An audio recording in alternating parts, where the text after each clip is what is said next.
Hello everyone. Previous class में हमने towns के बारे में पढ़ा था कि अलग अलग टाइप के टाउन्स होते थे। पहले जैसे एडमिनिस्ट्रेटिव टाउन्स हो गया, रिलीजियस टाउन्स हो गए, टेम्पल टाउन्स, कमर्शियल टाउन्स।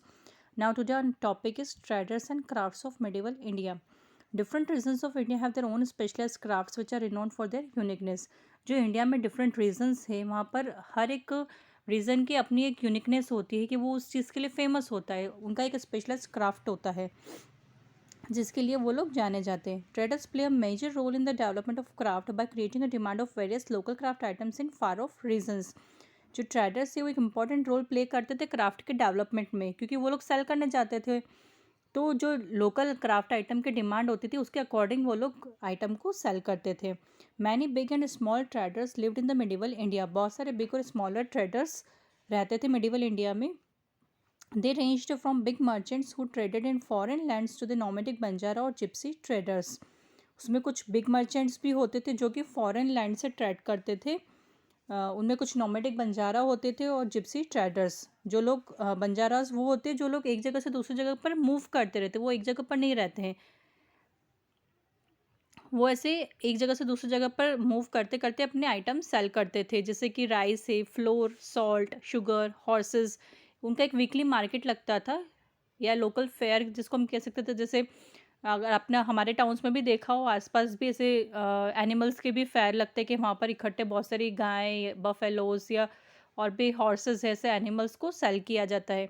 या ऐसे लोकल मार्केट्स में फूड आइटम्स भी सेल किए जाते हैं। Trade was carried out within the subcontinent as well as with foreign lands via land and sea routes. अब ट्रेड जो करते थे वो लोग सब इंडियन सब कॉन्टिनेंट में भी करते थे, साथ ही में वो फॉरेन लैंड्स के साथ भी ट्रेड करते थे, जैसे कि वो लैंड या सी रूट के through. Many traders travel to distant places for buying and selling goods. बहुत सारे ट्रेडर्स ट्रैवल करते थे दूर दूर तक अपने गुड्स को सेल करने के लिए या बाय करने के लिए। They had to travel through many kingdoms and isolated areas like forest. वो लोग ट्रैवल करते थे अलग अलग किंगडम से या फॉरेस्ट के थ्रू भी वो लोग ट्रैवलिंग करते थे। It was unsafe to travel alone in difficult landforms like mountains in deserts forest full of wild animals. अब वो अनसेफ होता था ट्रैवल करना, क्योंकि अगर वो माउंटेनियस रीजन से जा रहे, फॉरेस्ट में जा रहे, तो वहाँ पे बहुत सारे वाइल्ड एनिमल्स होते थे, तो उन लोगों को खतरा भी होता था अकेले ट्रैवल करने में। या फिर रॉबरी का भी खतरा होता था उनको, क्योंकि अगर अकेले जा रहे तो पहले रॉबर्स भी बहुत होते थे जो लोग लूट करते थे उनके वैल्यूएबल आइटम्स को, या उनके पास मनी है तो अकेला जाना उनके लिए अनसेफ होता था, इसलिए वो लोग ग्रुप्स में ट्रैवल करते थे। तो उनके जो ग्रुप होता था उसे कहा जाता था कारावंस। वो लोग हमेशा ग्रुप में ट्रैवलिंग करते थे। ट्रेडर्स फॉर्म्ड एसोसिएशंस और guilds that help them sell their products at the right price and supported them in times of need. अब ट्रेडर अपने एक एसोसिएशन बनाते थे, उस एसोसिएशन को बोला जाता था गिल्ड, मीन्स एक ग्रुप होता था उनका। उसमें वो लोग अपने प्रोडक्ट्स को सेल करते थे राइट प्राइस में। जो इस भी आइटम की डिमांड होती थी उस टाइम पर, वो प्रोडक्ट्स वो लोग सेल करते थे और वो अपने ग्रुप में जाते थे, वो उनका ग्रुप को कहते थे guild. The guilds laid down strict rules for their members and controlled the quality, price and sale of goods to different reasons. अब जो गिल्ड होता था, उनका जो ग्रुप होता था, उसके कुछ रूल्स होते थे, स्ट्रिक्ट रूल्स होते थे। Everyone has to follow the rules. सभी को रूल्स फॉलो करने पड़ते थे, जितने भी उनके ग्रुप के मेंबर्स होते थे। उसमें उनकी क्वालिटी जो होती थी प्रोडक्ट की, जो प्राइस होती थी, जो सेल होती थी, वो सब फिक्स्ड होती थी कि उसी के अकॉर्डिंग उनको सेल करना है अपना product. For example, the leader of association of horse traders would negotiate price with buyers such as soldiers. जैसे कि उनका एसोसिएशन है हॉर्स का, कि वो लोग हॉर्स सेल कर रहे हैं, तो जो उनका लीडर होता था वो प्राइस फिक्स करते थे कि इस प्राइस में आपको हॉर्स सेल करना है। किसको सेल करते थे? जैसे कि सोल्जर से। अब हॉर्स कौन चलाते थे? हॉर्स तो सोल्जर से चलाते थे, तो उनको सेल करना होता था। Beside inland trade, the guilds also help to trade with foreign lands, especially with China and Southeast Asia. अब वो जो ट्रेड करते थे तो वो फॉरेन लैंड्स के साथ भी करते थे, जैसे कि चाइना कंट्री हो गई, साउथ ईस्ट एशिया होगा, यहाँ पर भी वो लोग अपना ट्रेड करते थे। Manigramam and Nanadesi were the most famous of all trading guilds that existed in South India during 8th century. Okay, as the trade expanded, some trading communities like Chetiyars and Marwari Oswal became prominent.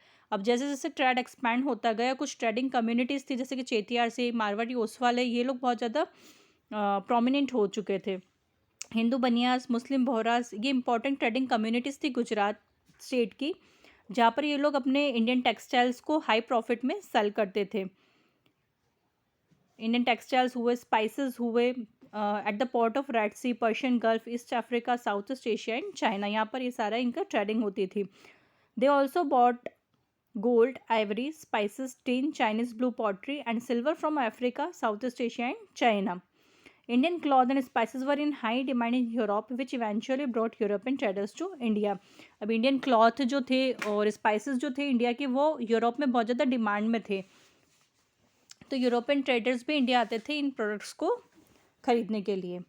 Communities of artisans, traders gave a boost to the production of crafts, due to which some communities of artisans and craft person became rich and prosperous. अब जो trading था इसकी वजह, जो craft का production होता था उसकी वजह से बहुत सारे आर्टिसन से क्राफ्ट पर्सन ये बहुत रिच और प्रॉस्परस हो गए थे. The craft person of Bidar became famous for metal craft called Bidri.